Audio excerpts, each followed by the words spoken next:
Hello, everybody. Welcome back to the Words of Life Daily Bible Reading. Today's day 242, and we're reading Psalms 129, 130, and 131, along with 2 Corinthians chapter 9. Let's dive right in. Psalm 129, a song of ascents. Greatly have they afflicted me from my youth. Let Israel now say, Greatly have they afflicted me from my youth, yet they have not prevailed against me.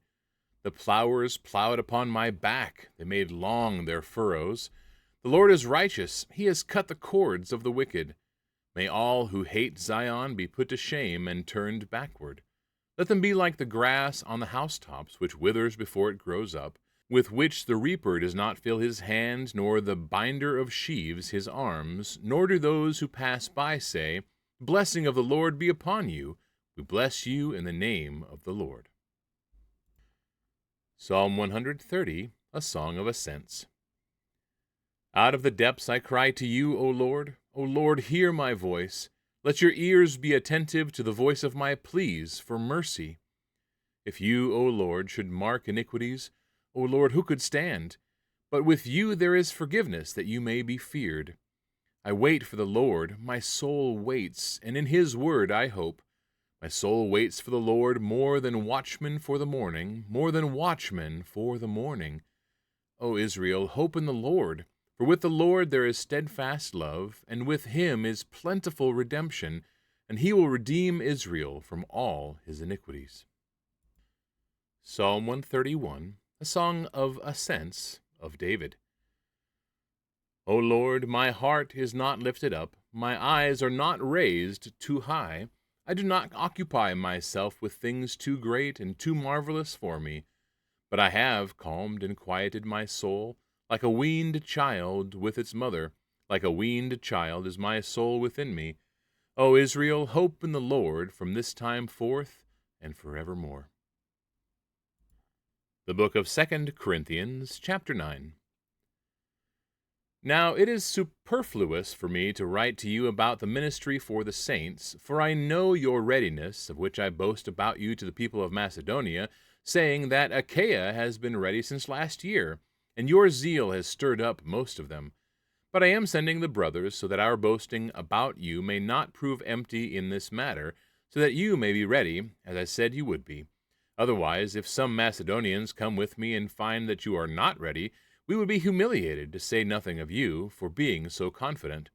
So I thought it necessary to urge the brothers to go on ahead to you and arrange in advance for the gift you have promised, so that it may be ready as a willing gift, not as an exaction. The point is this: whoever sows sparingly will also reap sparingly, and whoever sows bountifully will also reap bountifully. Each one must give as he has decided in his heart, not reluctantly or under compulsion, for God loves a cheerful giver. And God is able to make all grace abound to you, so that having all sufficiency in all things at all times, you may abound in every good work.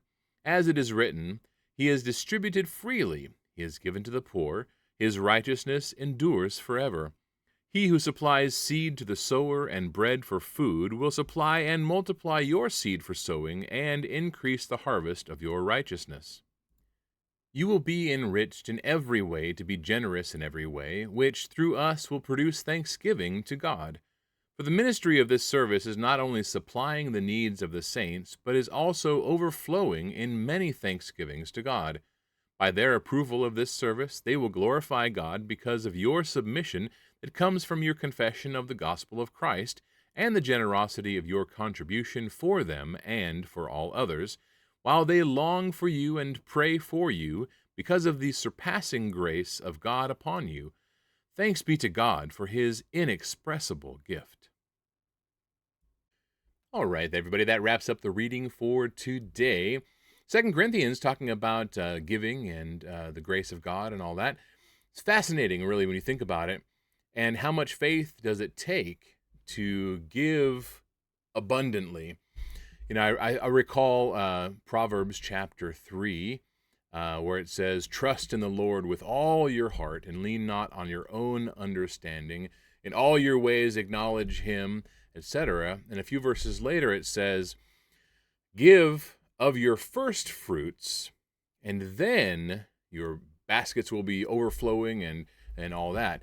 Basically, what it's talking about is that when we put God first and trust in an act of faith by giving first, not just to the church, but in general as a principle, God will return, sometimes tenfold what we have done.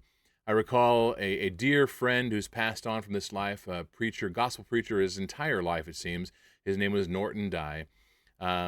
This was secondhand story about him. I wasn't there when he said it, but one confidant of his noticed that he knew his finances and was astonished at how much money Norton and his wife were putting out every month supporting individual preachers on their own. And he was doing the math, and it was a lot of money. And he just simply asked him, how do you manage to do that? And Norton's very faithful and simple reply was, God has a bigger shovel than I do. My job is to empty the shovel every month, and God fills it back up. And what an amazingly faithful statement, something that's resonated with me very, very well.